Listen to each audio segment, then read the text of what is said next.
আর্জেন্টিনাকে FIFA favour করছে কিনা এই জিনিসটা আমরা দেখতে যেতেছি। তো যখন বলটা আসতেছিল, ক্রিশ্চিয়ান রোমেরো হেডার দিয়ে ক্লিয়ার করতে যেতেছিল, তখন দেখেন ইজিপ্টের এই খেলোয়াড়টা আর্জেন্টিনার এই ডিফেন্ডারটাকে পিছন থেকে ধাক্কা দিতেছিল 2 হাত ব্যবহার করে একটা বলকে হেড দেওয়ার জন্য। এখন এই জিনিসটা কি আর্জেন্টিনা ফাউল পাবে কিনা? না, কারণ কি এটাকে রেফারির ভাষায় ডক্সো বলে, এবং এইটা যখন আপনি বলটাকে উইন করার জন্য ট্রাই করবেন হ্যান্ড কন্ট্যাক্ট হবেই, যতক্ষণ পর্যন্ত এটা সিভিয়ার না হবে এটাকে বিবেচনা করা হয় না।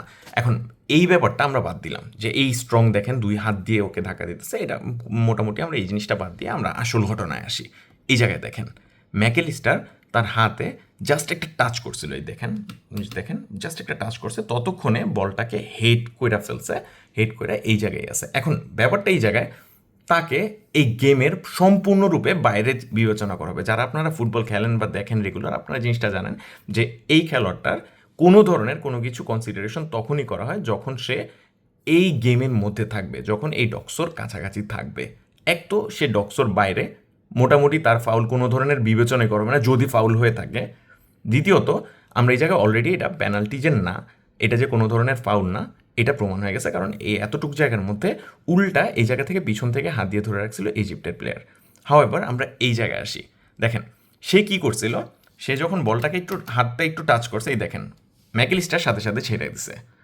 এখন এই জায়গায় কিন্তু সে পুরোপুরি 2 পায়ে দাঁড়ায় ছিল, পুরোপুরি তার কাছে ব্যালেন্স ছিল। বাট সে কি করছে দেখেন, যখন দেখছে বলটা ক্লিয়ার হয়ে গেছে, সে ক্লিয়ারলি দেখছে যে বলটা তার কোনোদিন রিচে আসবেই না, সে কি করে দেখেন, এই দেখেন সে কি করতেছে, ইচ্ছা করে ফাউল ফাউল নেওয়ার জন্য ডাইভ মারছে।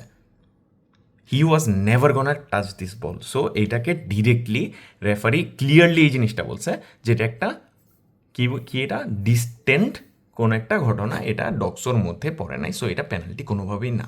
আমরা আরেকটা জিনিস দেখি, এইটা একটা ইন্টারেস্টিং জিনিস। দেখেন মোসালা যখন বলটা নিয়ে আসতেছিল, তখন দেখেন সে কিন্তু আর্জেন্টিনার এই খেলোয়াড়টা অলরেডি বলটাকে টাচ করে ফেলছে। দ্যাট মিনস এই যে খেলোয়াড়টা আছে ও বলটাকে অলরেডি চ্যালেঞ্জ করে ফেলছে, এবং বলটা এখন মোসালার পায়ে আর থাকবে না। জিনিসটা দেখেন, মোসালার পায়ে থাকবে না। এখন পয়েন্ট টু বি নোটেড, তার পা কোন জায়গায় ছিল এক্স্যাক্টলি আপনারা নোট করেন, তার পাটা এখানে ছিল, বলটা মোসালার পিছনে চলে গেছে, মানে এটা ট্যাকেল কমপ্লিট হয়ে গেছে।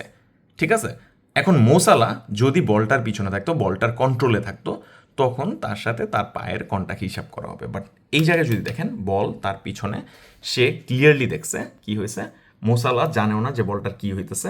অ্যান্ড এই জায়গায় দেখেন সে তার নিজের যেই পা ছিল ওই জায়গায় আছে, শুধু বডিটারে চেঞ্জ করতেছে। এখন ন্যাচারাল পজিশনের জন্য দেখেন যখন বডিটারে করছে, টার্ন করছে, এই যে দেখেন পাটা এক্স্যাক্টলি সেম জায়গায়, সে তার পা নিজের জায়গা থেকে সরায় নাই, কিক পর্যন্ত করে নাই। আপনি দেখেন সে কি করছে, যখন ঘুরতেছিল তখন নিজের বডি ব্যালেন্স ঠিক করার জন্য পাটা আবার একই জায়গায় রাখছে। এই দেখেন পাটা জাস্ট একটু উঠছিল, এই দেখেন একই জায়গায় রাখছে।